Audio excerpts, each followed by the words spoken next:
Hi, everyone. I think we might start, and people will be trickling in slowly. You might have noticed that you're all on mute. This is just makes it a bit clearer for everyone to hear us when we're introducing.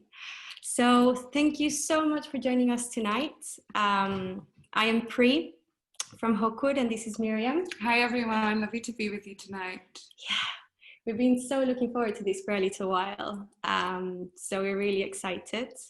For all of you who don't know Hawkwood, we are a beautiful educational charity based in Stroud, UK, and we are right now in the house, a gorgeous Victorian house surrounded by 42 acres of beautiful land where we run retreats and courses on inner life, spirituality, activism, future thinking, crafts, music. So it's quite the eclectic mix. And Drew has been part of our Hawkwood Friends team family since 2014. So I've heard a little while ago, even before I had joined the team. So thank you so much for joining us, Drew.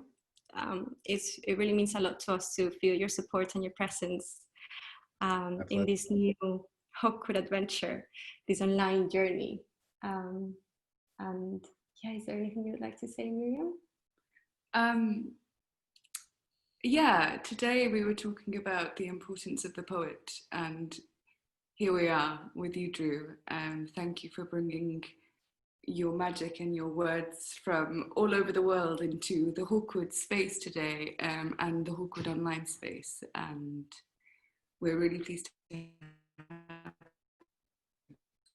have everyone who's with us tonight. It's good to share this with you. And we also have Deb here today, who's part of the Drew team, also been part of the Hawkwood Friends and Family group for a long time. Would you like to say hello? Hi. So my name is Deborah, and I have had the blessing and honor of working with Drew for over a decade now as part of the Planetize the Movement team. And anytime I can help support his work, especially in collaboration with a group such as Hawkwood, it's a real honor, and I'm delighted to be here. So I get to introduce Drew, and I don't know if he really needs an introduction, because if you're here, you probably know of his work or pieces of it. So I'll share a very short snippet of his bio, and maybe you'll learn something new that you don't already know. As you well know, he is an internationally known speaker, writer, poet, and teacher who has lectured and taught extensively across the US, UK, Canada, and Australia. And his writing has appeared in the New York Times and the Atlantic, and he is author of the award-winning poetry collection, Love Letter to the Milky Way, and the upcoming book, The Ecological King, Martin Luther King Jr. and Interconnectedness. He has lectured at numerous colleges and universities and has taught at Prescott College, Schumacher College, Naropa University in Oakland, the Sophia Center, CIIS, and John F. Kennedy University, where he was the associate professor and director of the program in social ecology. Currently, Drew is scholar in residence at the Martin Luther King Jr. Institute at Stanford University.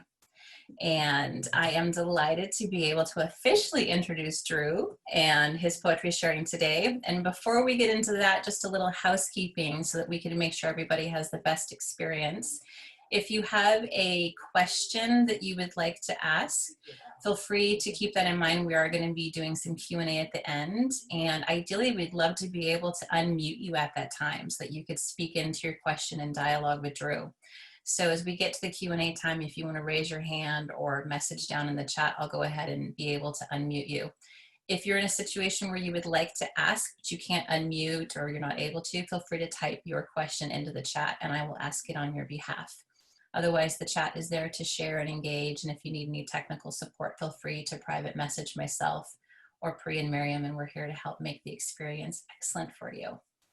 And with that, I'm introducing Drew. All right. Thank you. Thank you so much. Thanks, Miriam and Pri. It's really great to be collaborating with Hawkwood again. I just really love Hawkwood and everything that you're doing and the vision that y'all hold for the world and the amazing educational offerings and workshops and classes and programs that you offer. Thanks so much, Deborah. It's a bit of an understatement to say that Deb is part of the Planetize the Movement team. Deb really is the Planetize the Movement team and has been holding it down for over a decade. So I just can't express how much appreciation and love I have for you and everything that you do for us. I'll say more about Hawkwood and how great I think it is in a little bit, but for now, I just feel like starting like, oh, hello, I didn't see you there. So welcome. This is, you know, I've done plenty of things online, but I don't know if I've ever done quite a poetry reading like this. So this is exciting, and it's great to see some friends showing up. And thanks to all of you all for being here. And yeah, it's only about noon here in California, so I'm gonna have to. I know it's 8 p.m. in at Hawkwood, and for those of you in the UK. But so let me take a moment to get in a slightly more poetic mood. One of the things that I say when I teach poetry workshops is that everything is poetic, but some things are more poetic than others. And the nighttime is slightly more poetic than the daytime. And so let me get a little bit in a nighttime mood. I'm gonna light my candle here and kind of call in some sacred poetic space for us together. There we go.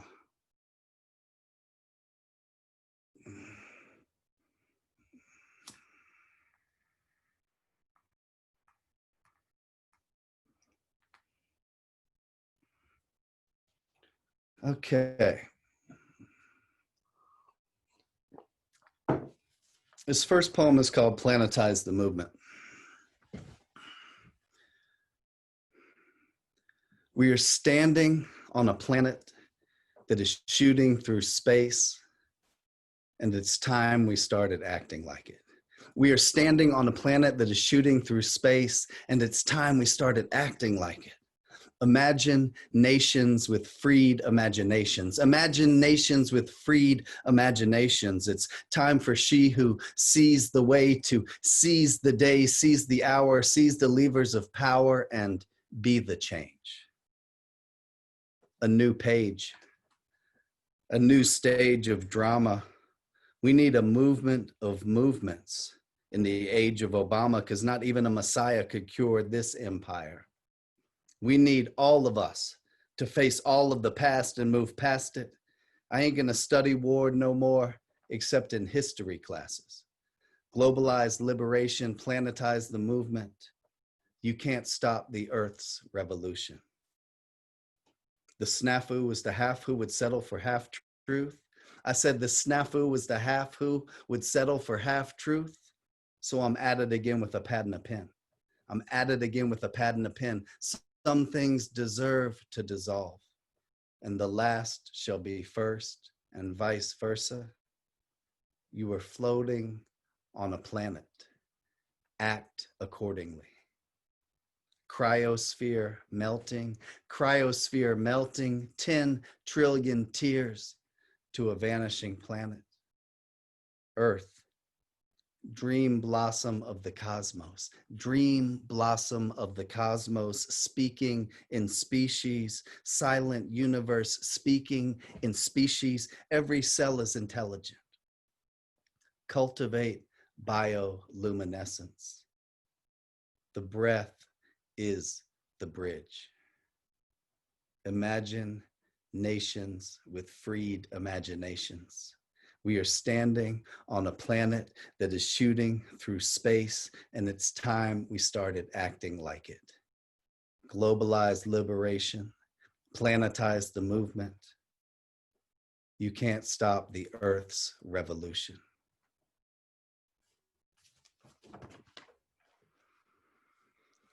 So that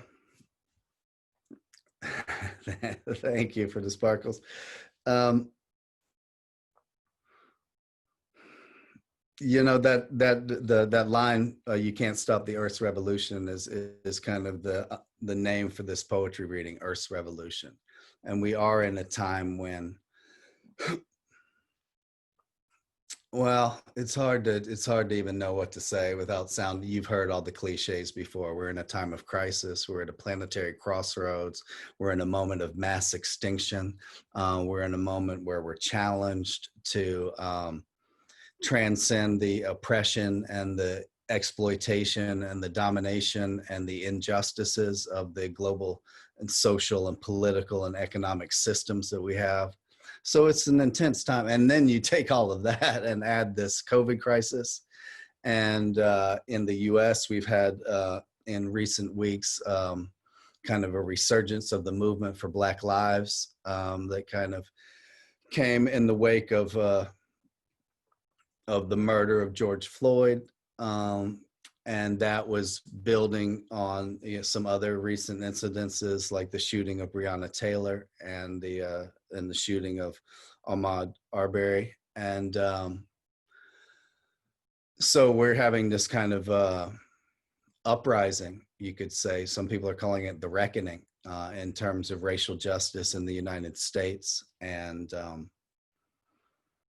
it's a reckoning with hundreds of years, 400 or 500 years of white supremacy and racial oppression in the United States. And it's a reckoning with the ways in which racial oppression intersects with patriarchy and gender oppression and capitalism. And so, you know, obviously the United States has a really intense racism problem, but these are global issues.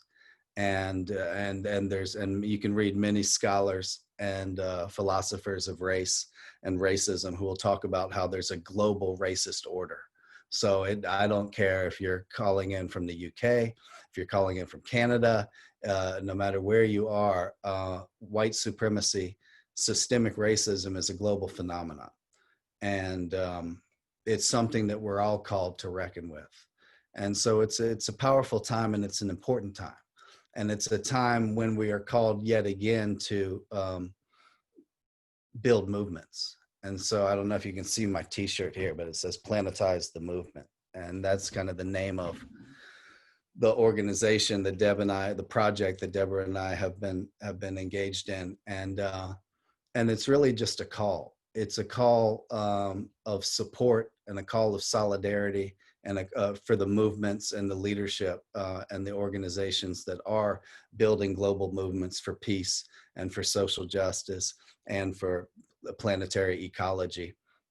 And it's a call for all of us to get involved. So I'll say a little bit more about that as we go on, but I just wanted to kind of bring some of these social justice and global planetary issues into the mix here. But let's do a little more poetry. We can come back to that.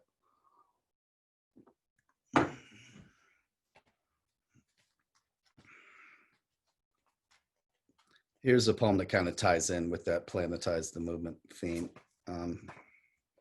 See if I can find it.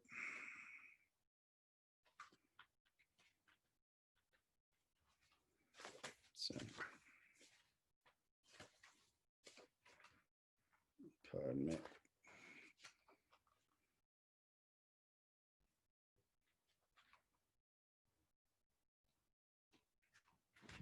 I'm not seeing it. Okay. This is called The Total Thrust is Global Justice. The total thrust is global justice. The total thrust is global justice. So we gotta fix the politics and put a check upon its economics, or before you know it, a warrior poet may try to upend the corporate agenda that's got them blind to the real bottom line. It's intense when you sense the only interests on the docket are fat cats with Republicrats in their pocket. It's crooked now, just look at how the pundits are funded. They're DVS at CBS, and yes, they'll choose the news that fits the script unless I play tricks on the matrix. In case you can't guess shit, I'm not to be messed with. The folks know my art form comes straight from the heart form, a lyrical storm that departs from the norm and transforms as I'm given rhymes for the minds and the times that we live in. I can't hang with the anguish, and I don't want my language to languish, because there ain't nothing like Drew's hip hop haikus. I got a mandate to disturb the urban landscape. We got tyrannies right here in these states, and you never know when they'll go. Right back to some tactics like COINTELPRO. If we could see through the lies, to see how they brutalize and get cops to beat speech in the streets and guard sweatshops. I said, if we could see through the lies to see how they brutalize and get cops to beat speech in the streets and guard sweatshops, I'm ending these industries. Please, can we factor the effect of the trajectory? I said, please, can we factor the effect of the trajectory? This whole place is racist and sexist from North Dakota down to Texas. With the 21st century's youth in penitentiaries. And the night never seemed this dark, but now half of the stars are behind prison bars. Oh, say, can you see? But if we can dream a new day, it may be. You had to know the baddest bro with the fattest flow would shake up the status quo with my adjectives and adverbs and ad libs. And like Gandhi, protest is my modus operandi. It's like Malcolm and Martin's evolution with art and revolution, because the total thrust is global justice.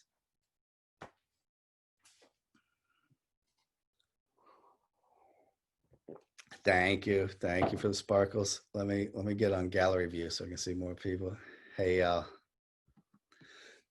So I'm teaching a workshop in at Hawkwood, offering this 3-session workshop called Poetry and Activism. So that gives you a little bit of a taste of a protest poem, if you will. And I think poetry, whether it's dealing explicitly with political or social justice issues, or is a protest poem or not, I think there are political aspects to poetry in general, because poetry is about telling the truth, and there's that great line from Orwell. I probably don't have it exact, but in a time of universal deceit, telling the truth is a revolutionary act. And we live with so much kind of deceit that we engage in with ourselves, deceit from the media, deceit from education, deceit from politicians. And so poetry is a way to connect to what's real and what's authentic and what's true. And so a poem doesn't have to have expressly political content to be political, if you see what I'm saying. I think the arts have an inherent political aspect to them. Poetry has an inherent political aspect to it. When we tell the truth about our lives, that's political. I mean, the feminist movement had this catchphrase, the personal is political. The personal is political. So when we get in touch with our bodies, when we get in touch with our hearts, when we sink into a moment of connection with any aspect of nature or another human being, that's political. Because it's a way of cracking through the lies, transcending the separation. There's so much in the modern system and so much in the modern Western worldview that is about division and separation and individualism, and a kind of, because there's some positive aspects to individualism as well, but there's a kind of hyper individualism in the modern Western worldview, and this extreme sense of ontological separation. Ontology has to do with being, right? So is our way of being, do we perceive that in terms of a discrete individual self that's radically separate from other selves? Or do we have an ontology of interrelatedness? Thich Nhat Hanh uses the term interbeing. And so I think poetry and the arts in general are calling us to epistemologies, which means ways of knowing, and ontologies, which means ways of being, that are radically intersubjective, intersubjectivity. And so I think this is part of what I mean when I say that there's an inherent political aspect to the arts. Now, if we'd lived in a different system, maybe it wouldn't be as radically political, but because we live in these systems that, and these mind systems, you know, we live in these paradigms, these worldviews, these cosmologies in the West. I mean, it would be different if we were, if I was an indigenous person. So I'm not speaking universally. Like indigenous cultures have much more of a ontology and epistemology of interconnectedness and intersubjectivity. But for those of us who are raised in a kind of a modern Western worldview, we have this kind of story of separation, this cosmology of disconnection. And so the arts are a way to transcend that. The arts are a way, you know, to have an experience of radical connection, of interdependence, of interrelatedness, of intersubjectivity. And I think particularly of the, some of my favorite poets are like these Chinese, you know, artist intellectual, like poet monks, you know, that used to just wander in the mountains and drink plum wine and look at the moon, you know. And there's such a powerful connection between their poetry that they're writing and you know, the philosophies of Buddhism and Taoism. And so there's a very cosmological element to some of this Chinese and Japanese poetry. And the haiku, there's a book that someone wrote called The Haiku Moment. You know, the haiku moment is a moment of intersubjective communion between the observer and the observed. And it's a moment, you know, in the West, we're very much like, I'm the observer and I walk around inside my head and I look out on the world and that's the observed, you know. But in the haiku moment, that distinction between the observer and the observed breaks down and you have this meltingness, this communion, right? So I think that's, you know, that's kind of the the aim of Zen awakening, but it's also you know, an element in the arts in general and in poetry. And I think that poetry has this mystical, this shamanic quality, and that all the arts do. And so I think that's one of the reasons why, plus the arts are just fun and cool. And, you know, and but it's something more than just self-expression is part of what I'm getting at. It's kind of a Western model of the arts. It's like, I have my unique self and I need to express my unique self. You know, and that's part of it, but it's also about getting beyond the self and stepping into communion with the entire cosmos.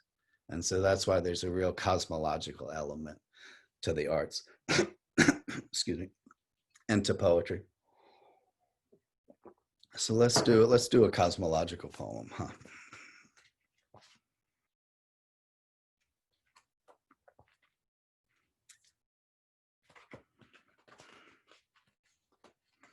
This poem is called The Laws of Earth and Objects. I don't read this one out very much, so y'all are getting a little special treat from tuning into this Zoom session. Here we go. You're getting some of the deep cuts is what I'm saying. The Laws of Earth and Objects. At the core of the Milky Way, there's a black hole with a ring of blue stars around it. At the core of the Milky Way, there's a black hole with a ring of blue stars around it. Does anyone else feel this strange music? Because these days, kids are raised with television, the real religion. Kids are raised with television, the real religion. Kids are raised to have Nike engraved on their psyche. I travel in and out the vale of tears. That balcony in Memphis, in my eyes, gunshot in my ears, in a land of weary dreams, I travel in and out the vale of tears. I take the poison from the poison, turn the poison into passion. I take the poison from the poison, turn the poison into passion. I have no sister but the moon and the story of the oceans and the blood of Christ like music in my veins. I wander this mountainous, aquatic, body of the goddess, tasting the bread of the present and the breath of compassion. I want to know the laws of earth and objects, like patterns of migration, like the boiling point of water, like the law that holds the moon so gently. Does anyone else feel this strange music?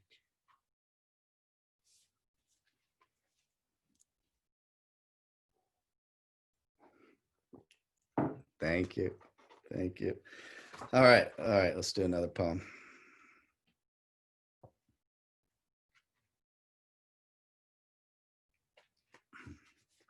This poem is called Is She Radiant? Is she radiant?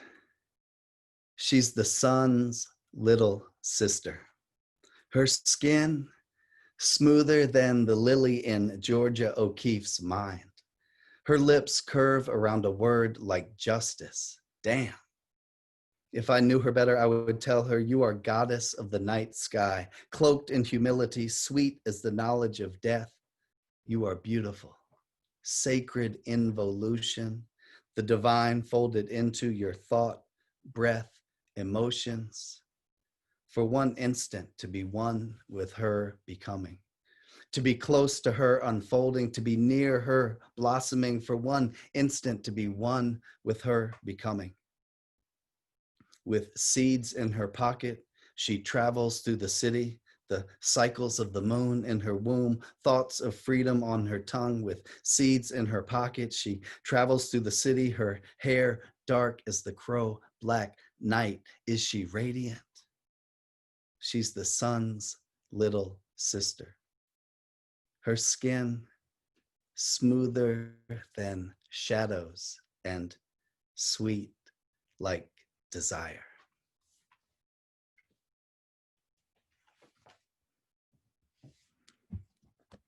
Thank you, thank you.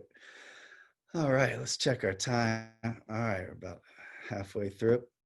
So yeah, we've got an hour together today, which is lovely and awesome, and we will have some time to do some Q&A or some dialogue. I'd love to hear from some of y'all. And yeah, let's see what's next.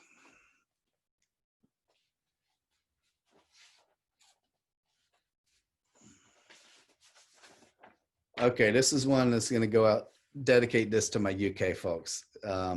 One of the things, I love visiting the UK, and have loved visiting Hawkwood. And if you haven't had a chance to go to Hawkwood, it's really lovely. And it's in the town of Stroud, or outside Stroud. And it's, this great, B-listed historic building, and the amazing grounds there. And there's this sycamore tree, I think it is, that's like hundreds and hundreds and hundreds of years old, and it's like one of the oldest trees in the UK or something like this. And there's a well, there's a spring, there's a natural spring that flows from underneath the tree, and that's probably what part of why the tree's been doing so good for so long. But you can gather water from the sacred spring, and it's just a lovely place. And so I'm doing this course.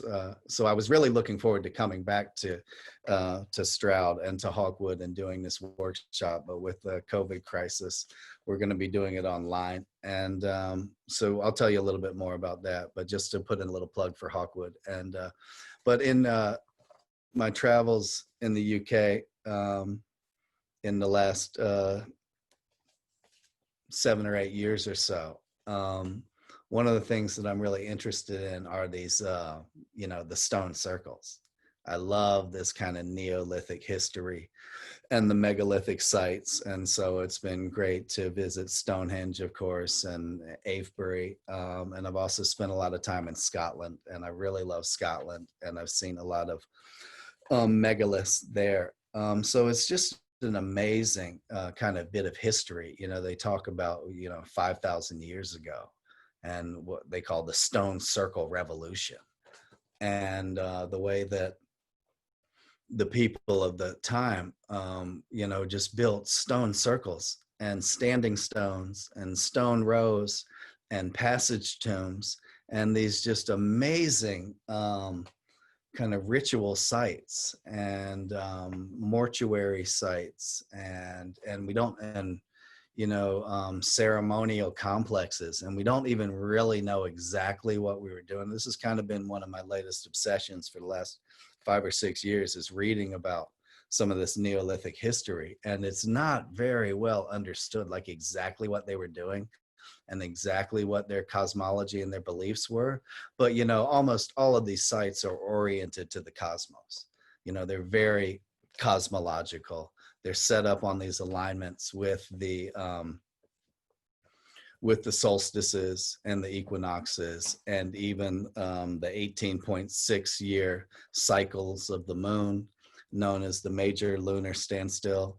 And 9 years later, there'll be the minor lunar standstill, and then back to the major lunar standstill again, which are like the extreme rising points of the moon. And so, for instance, so I'm about to read a poem, but for instance, at this massive passage tomb in Ireland called Newgrange, the sunrise on the and it's got this, they're called the passage tombs because they have this long passageway, this long corridor that leads to a central inner chamber, right? So at Newgrange, I think the passage is like 62 feet long, something like this. And it was discovered by one of the archaeologists who was excavating it. He went in at the time of the winter solstice on a hunch, though he may have also been told by some local people that there was some lore around this. But he went in 1969, I think it was, around the time of the winter solstice, and he saw that the sunrise on the winter solstice, shined right down the passage tomb at Newgrange and illuminated the central chamber. And this is just a remarkable, and this only happens at the time of the winter solstice. In a similar way, there's a passage tomb, again, and this is like 5,000 years old we're talking about, right? And in a similar way, there's a passage tomb in Scotland, 500 miles north on the island of Orkney, and it's called Orkney is a complex of islands, with the main island there is called the mainland, and on the mainland of Orkney, which is actually an island, is a passage tomb called Maes Howe. And on the winter solstice, the setting sun, when the sun sets in the evening, the sunlight, the last maroon rays of sunlight shine down the passage tomb at Maes Howe and illuminate the central chamber. So I just think that's a beautiful correspondence, that on the time of the winter solstice, you have the sunrise beam of light coming in, shining into Newgrange in Ireland, and the sunset beam of light shining down the passageway of Maes Howe in Scotland. So anyway, that's a little bit of the inspiration behind this poem here.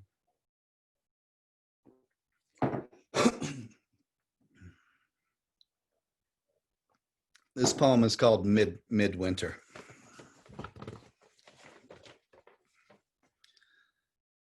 When midwinter sunrise shines down the passage tomb, how can we not dance?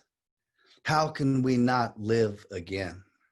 When the breathing light of the nearest star illuminates the bowl of bones, how can we not dance?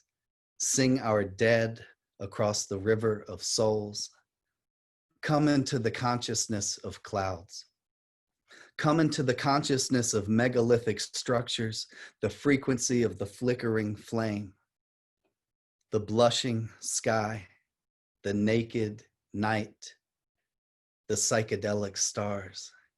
Taste communion. The substance of the universe, this is my body. The consciousness of galaxies, this is my blood. When the living God that is the sky makes elaborate patterns, kiss, and the stars show their fiery wings. How can we not dance? How can we not live again?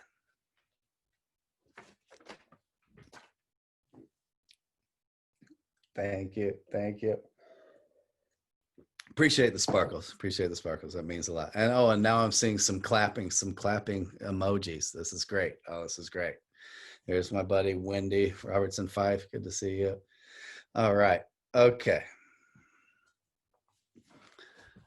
So, all right, Sandy. Sandy has to drop off. Thanks for coming by, Sandy. Okay. So let's see. There's Lucy. All right. Drew, may I invite something? Yes, please. That after your next poem, we invite anyone that likes to unmute themselves and do whatever sound comes, because we've been umming and wowing a lot. And it might be nice that we all just share one. I like the sound of that. That sounds great. That's a great idea, Miriam. Absolutely. Yes, you're welcome to unmute yourself and make any noise. Okay, we've got Katie. About this.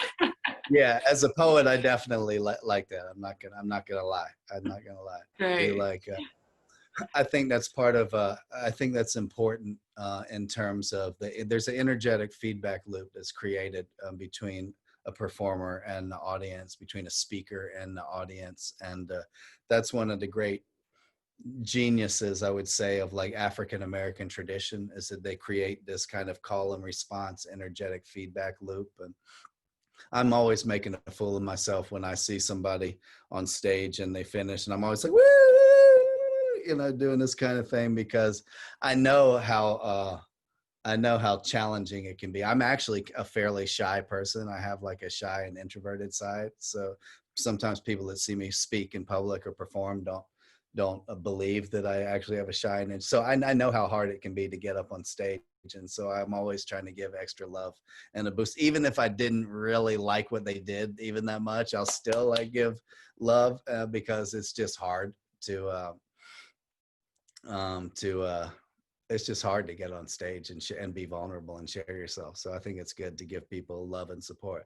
Sometimes I tell myself, well, I didn't even like what they did that much, but I respect the fact that they had the courage to get up and do it. So I'm going to give them a little love. So that's a great suggestion. Thank you, Mary. Okay, let's do another. This is a short poem called We Make Music. And then we'll think about maybe I'll do one or two more poems for now, and then we'll think about maybe doing some Q&A or some convo. This is a newish poem. I mean, I wrote it a couple years ago, but I'm still calling it new. We make music. We exist amidst the scattered shards of shattered stars. We exist amidst the scattered shards of shattered stars, and we make music. We rock on this rock. We flow on this globe. We go from Muddy to Buddy, from Janice to Alanis, from Charlie Parker to Ali Farka, from Artie Shaw to Mardi Gras, from Madonna to Rihanna, from Raga to Gaga, from Ode to Joy to Soldier Boy. The earth was once lava and now sings opera. The earth was once lava and now sings opera. Our home is a poem. The planet is a sonnet. We exist amidst the scattered shards of shattered stars, and we make music. Woohoo! Oh. Make music! Yay! Beautiful. Oh, Thank you. Oh, Y'all are kind. Okay, let's maybe do one more poem and then open it up for some questions and comments, and then I can come back and do another poem or two at the end. Okay. Here's a classic. Some of you may have heard it before. Some of you perhaps not. This one, before I do this one, let me introduce this one.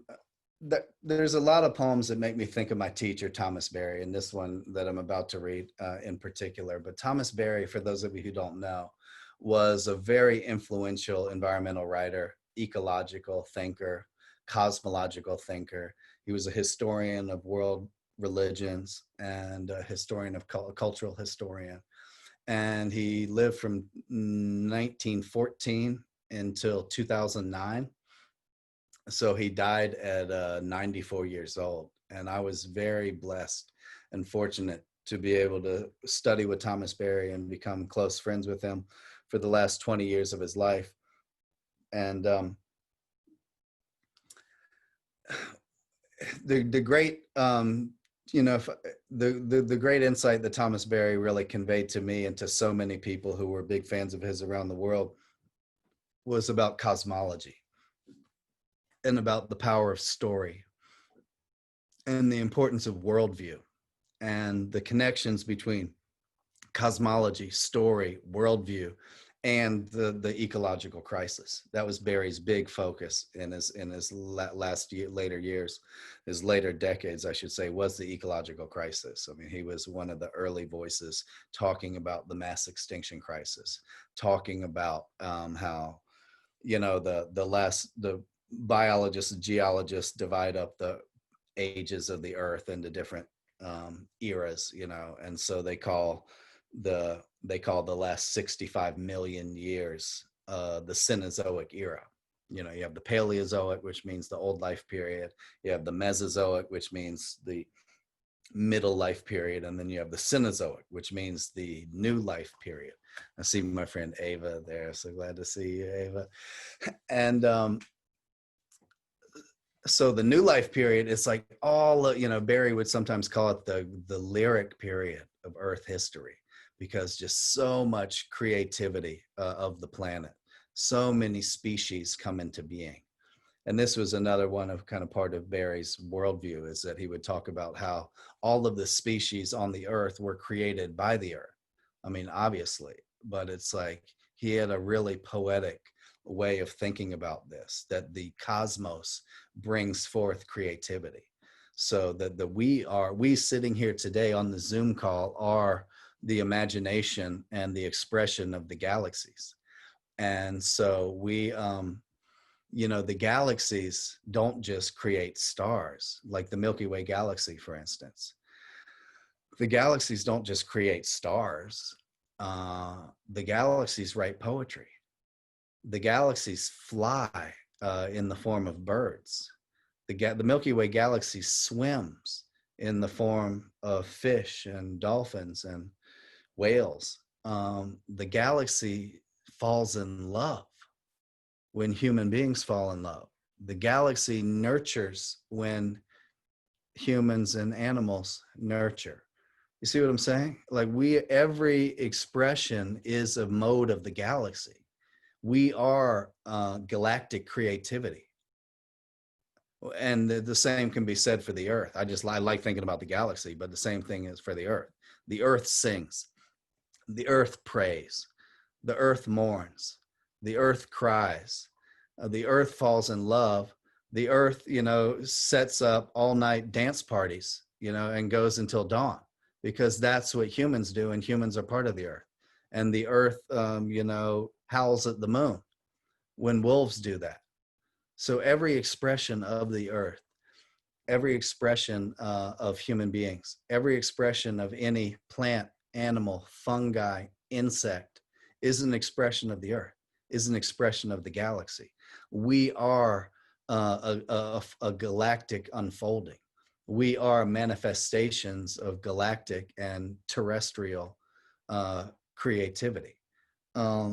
So that's just a little taste of the kind of cosmology that Barry was into. But he was, again, and it relates a lot to what I was saying earlier about how the modern Western worldview has been one of separation.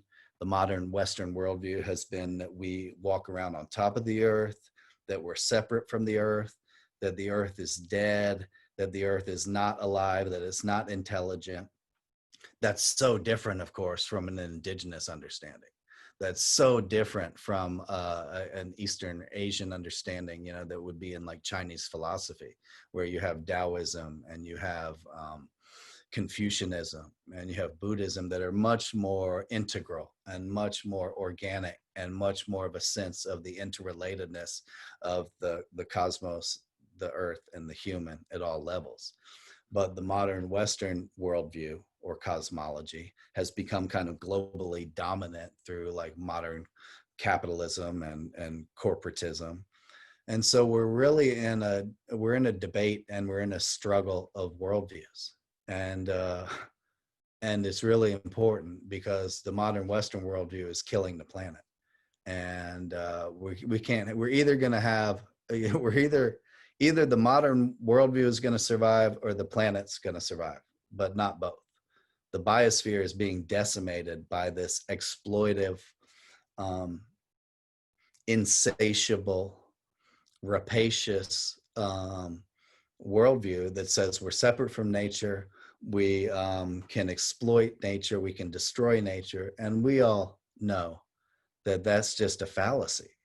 That's even, and what Thomas Berry would say is that the evidence that this isn't working is all around us. We're surrounded by the industrial waste. We're surrounded by the destruction of the atmosphere. We see the piles of garbage. We see the toxic pollution all around us, but we're so locked into this worldview. We're so locked into this myth of progress. We're so locked into this industrial growth mentality that we can't even acknowledge or deal with, the evidence all around us that this is suicidal. This is ecocidal, and it's genocidal, and genocidal. So you see what I'm saying? That's a little bit about the power of worldview, that we're on this destructive course, that the industrial growth society is turning into a suicide economy, but we can't break out of it. At least we haven't been able to as yet. Now, I think there's some very hopeful signs, and there are ways in which a more indigenous understanding, we're seeing, indigenous movements, and this is part of why really supporting and honoring indigenous leadership and indigenous worldviews and indigenous movements is so important. But we're also seeing a resurgence of more ecological worldviews and thinking and philosophies and practices within our own Western traditions. So anyway, that's just a little bit about cosmology and worldview, and that's part of what's some of what we'll be getting into in this 3-session course that I'm doing on poetry and activism with Hawkwood. We'll be talking about poetry, we'll be writing poetry together, but we'll also be talking about these ecological and social justice issues and these issues of worldview and story and cosmology. And so just one last bit on Thomas Berry, and then I'll read this poem, and then we'll open it up for some dialogue. Thomas Berry said, he's got this great book. He's got several great books, but here's one called The Dream of the Earth. And here's a newer edition. But he said he wrote this originally, and this book was published in 1988, but he wrote this essay originally in 1978. And it just starts with a couple of sentences that I'll share. He wrote this really influential essay called The New Story. And he says, "It's all a question of story. We are in trouble just now because we do not have a good story. We are in between stories. The old story, the account of how the world came to be and how we fit into it, is no longer effective. Yet we have not learned the new story." So I think part of what we need to be about today, part of what we're called to be about today, is transcending the old story of separation and exploitation that has led to so many injustices and to this ecological crisis, and creating new stories that are in line with ancient indigenous understandings and the kind of the best of the religious traditions. So I think the arts, so I think these movements, when we talk about the movement for Black lives, part of the reason why Black Lives Matter is such a challenging phrase for so many. I mean, it seems very commonsensical, but it can be challenging because it flies in the face of 500 years of white supremacist worldview, right? The simple phrase Black Lives Matter is a challenge to 500 years of the worldview of the United States. So Okay. Don't let me rant too much, but I think these movements, the movement for Black lives, the movement for gender equality, so feminist movements, intersectional feminism, LGBTQ plus movements, these movements and are ways of creating this and embodying and manifesting a new story for our times. And I think the arts and education and the kind of work that Hawkwood does are also ways of embodying and manifesting a new consciousness and a new story and new practices and modes of being. So anyway, I'll read this poem and then we'll open it up for some questions and some dialogue. This is called Hymn to the Sacred Body of the Universe.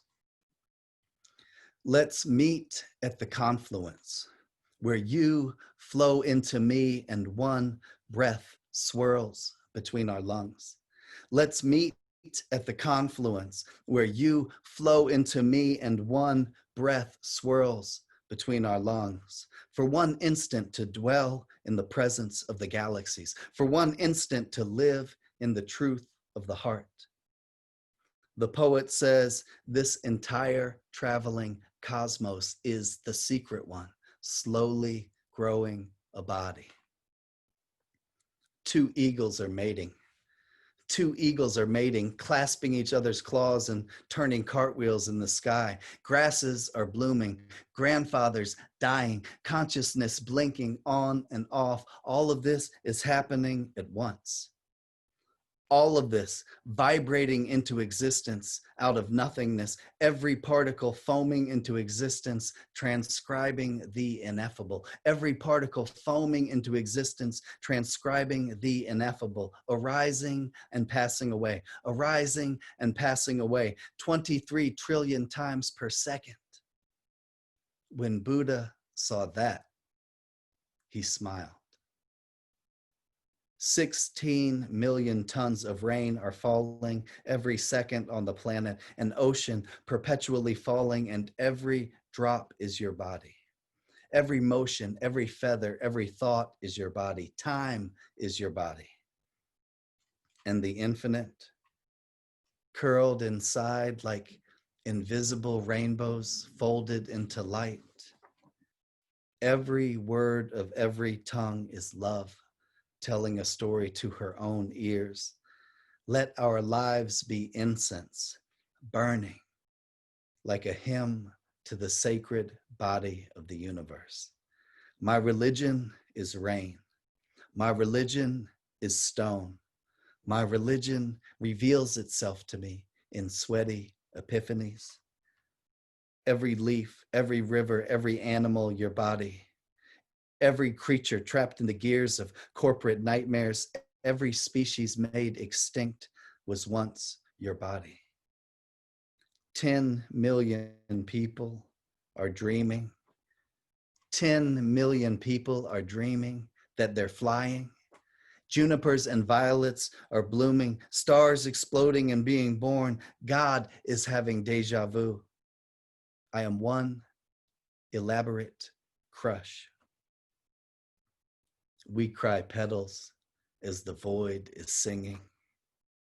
You are the dark that holds the stars in intimate distance, that spun the whirling, whirling world into existence. Let's meet at the confluence where you flow into me and one breath swirls between our lungs. Woo! Thank y'all so much. Yeah. Thank you. Okay, so let's open it up and see if anybody's got a question or a comment or anything anybody wants to say. Ava has one quick question for you. Please. I'm gonna ask her. You gonna be shy now? You wanted to know if you knew that she was made of stardust. Oh, I think I did know that, but thank you for the reminder.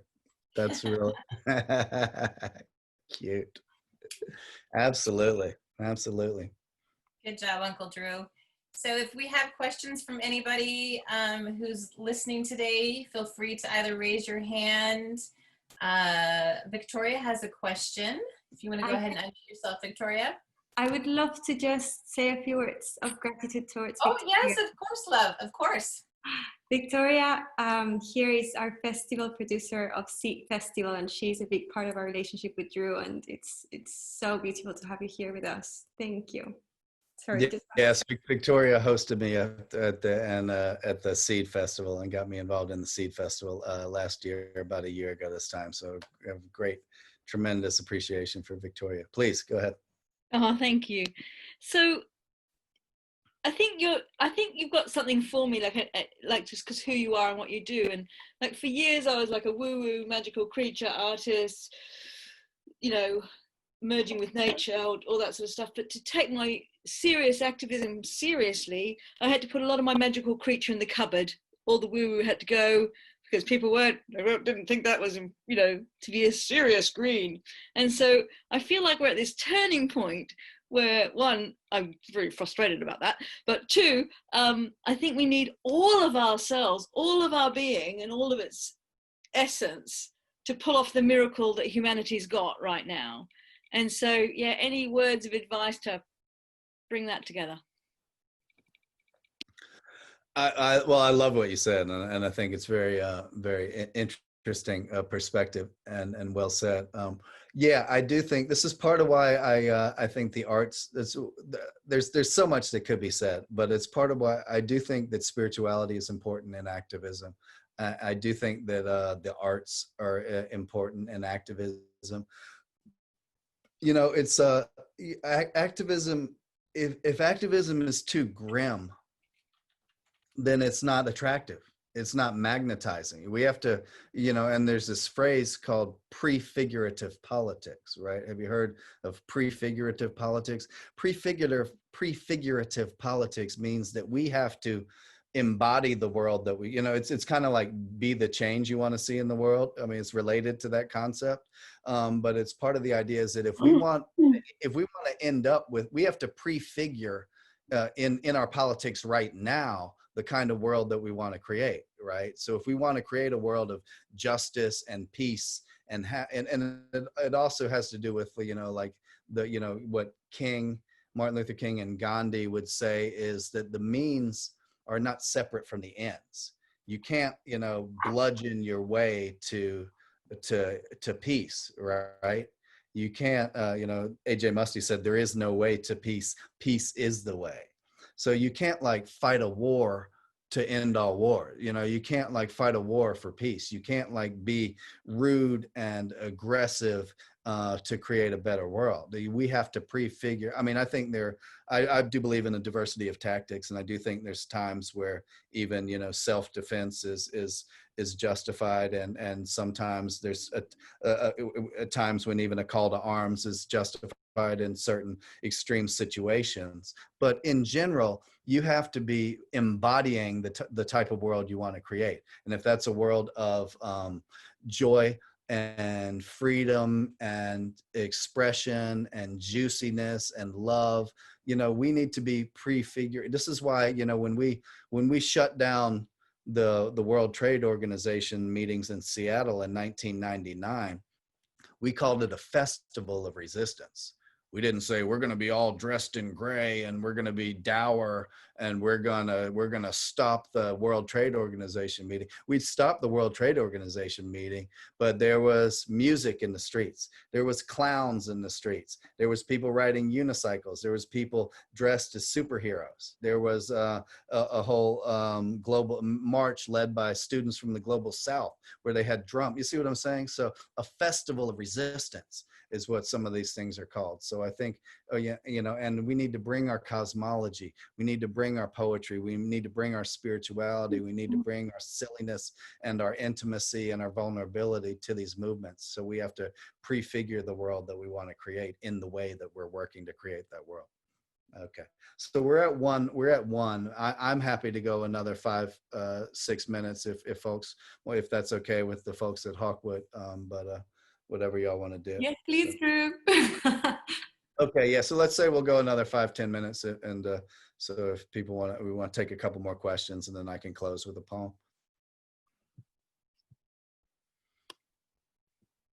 Any comments or questions for anyone? I'd like to come in. Drew, can you hear me okay? Yeah, I can hear you. Oh, great. Sorry, I've not been able to start my video. Otherwise, I would have been visibly cheering all the way through. No worries. Good to see you. I have a question, and it's what is it? What sparked your way into this beauty work that you're doing? What was the spark that started it or kind of brought you to this work that you're offering the world? Was that Wendy? I'm sorry, I couldn't see. Yeah, yes, it is. Wendy Robertson Five. We were in Edinburgh last year. It's a good question. I feel like there's a lot of different things. I definitely was always drawn to the arts, and always drawn to like movements for justice. And there was a 6-part documentary series on the U.S. civil rights movement called Eyes on the Prize. And I remember watching that in high school.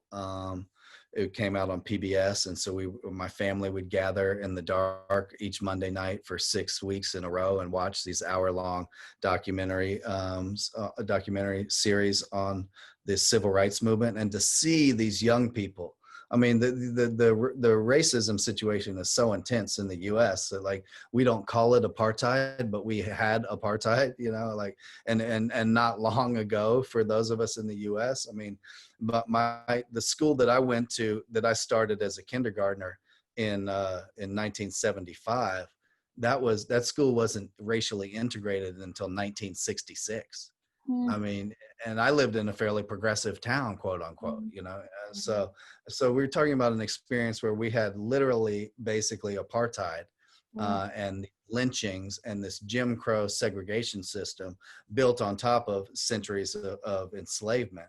And you had these young people standing up to that, so when you look at this footage from the 50s and 60s, you had 18 and 19-year-olds that were leading the first sit-ins and sparking the sit-in movement in 1960. You had 19-year-old like Diane Nash, who was leading the sit-in movement in Nashville, Tennessee. You had young people. We just had the passing of the great John Lewis, but John Lewis was, an 18-year-old kid. He was 15 years old when he got involved with Martin Luther King. And so I'm a teenager watching other teenagers as they revolutionized the United States and broke down the apartheid system that we call Jim Crow segregation. You see what I'm saying? So that was just one of the things that was very powerful to me. But I always resonated with, but there were other people that watched that same documentary and they didn't, they weren't as affected. So I think we kind of respond to things that are inside of us in a certain way. I mean, but, and then meeting Thomas, I always just responded to freedom fighters.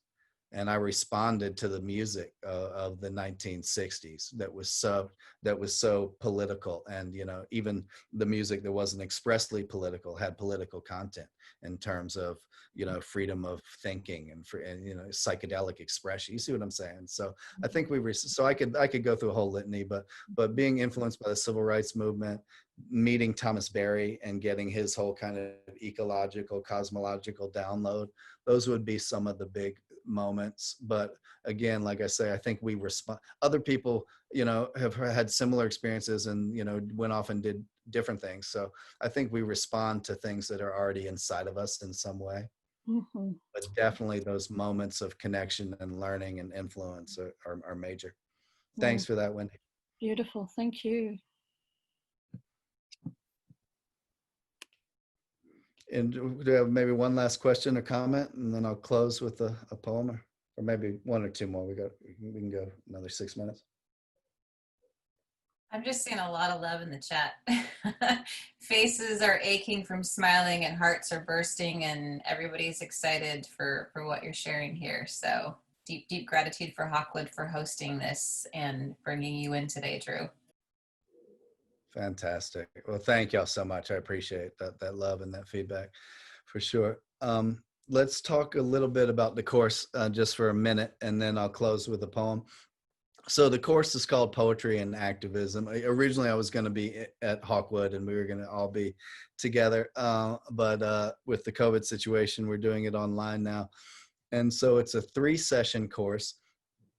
It's August, the dates are August 6th, August 13, and August 20, right? And it's going to be an hour. Each session is only an hour and a half. So it's really not a ton of time together, but it will be a good chunk for us to really go deeply into some of these topics of poetry. And so I'll be sharing poems, but really we'll be engaging our creativity together. I'll have a few writing prompts and a few writing exercises.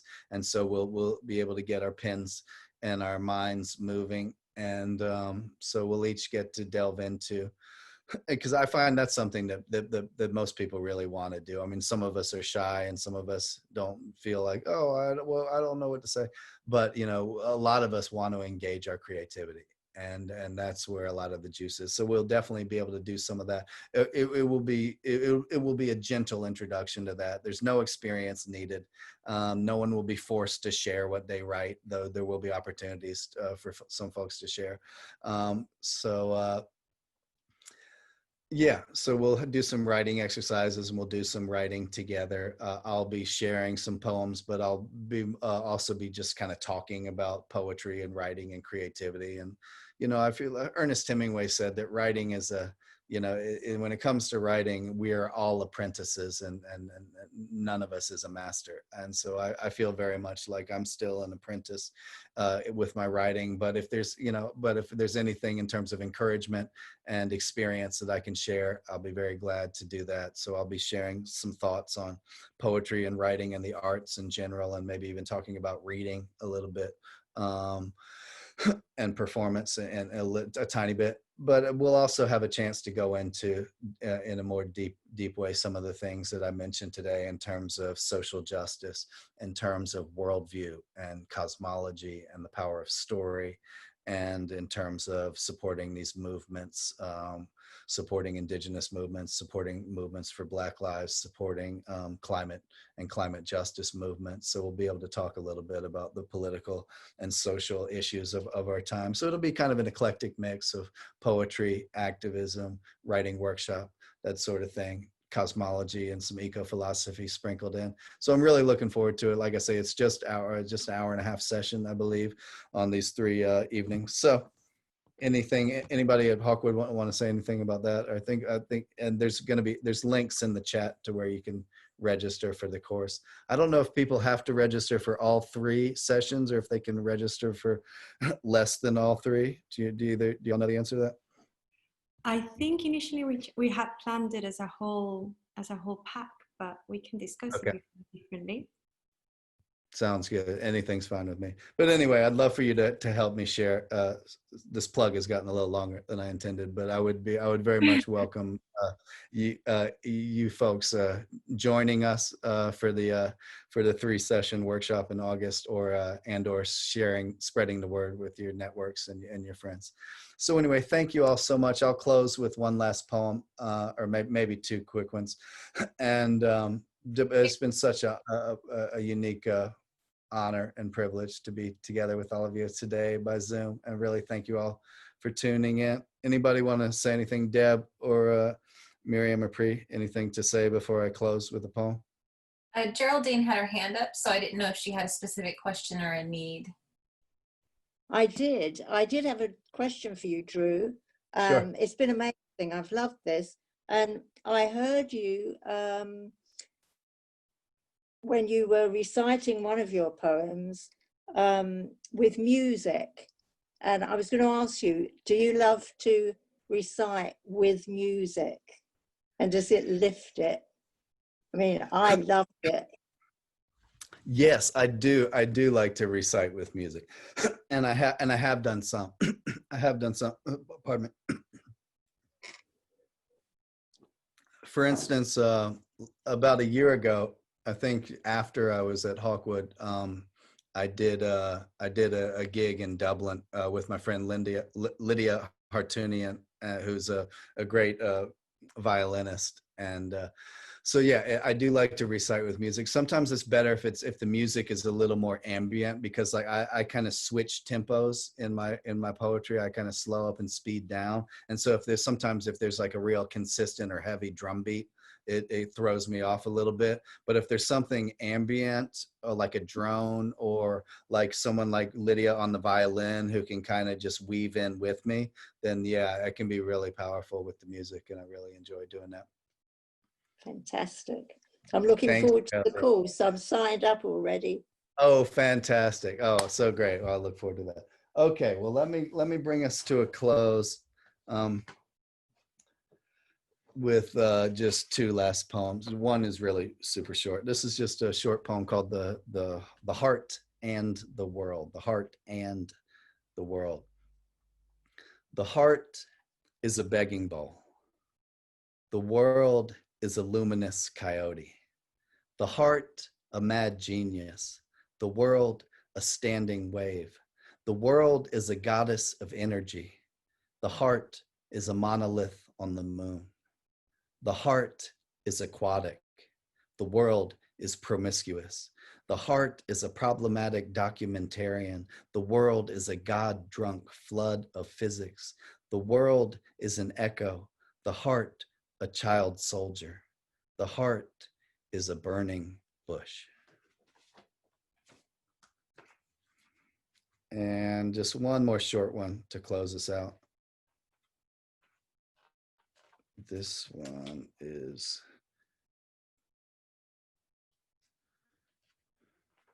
pardon me.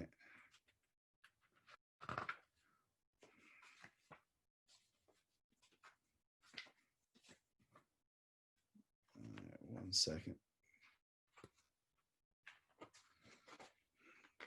Okay, I'll just close with this short one. This one is called Revision. Open your eyes. See visions. Imagine a melody infinitely. Listen. A planet of stories with islands of silence. A planet of stories with islands of silence. Her curved surface radiates grace. Milky Way blazing in the sky above the city, speaking in fractals. The stars are telepathic. Wake the poets.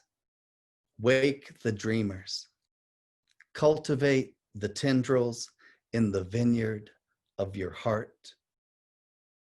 Reorient our buildings to the solstice, and from the center of the city, see the stars.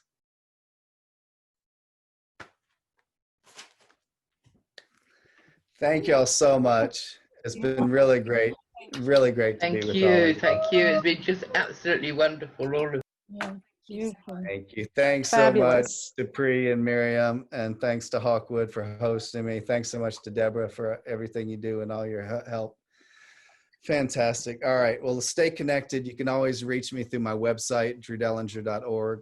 You can reach me on Twitter at Drew Dellinger. And I really look forward to staying in touch with all of y'all. And thanks so much for this opportunity to commune together by Zoom. Blessings to all y'all. Bye. So much, Drew. Bye. Everyone. Thank you.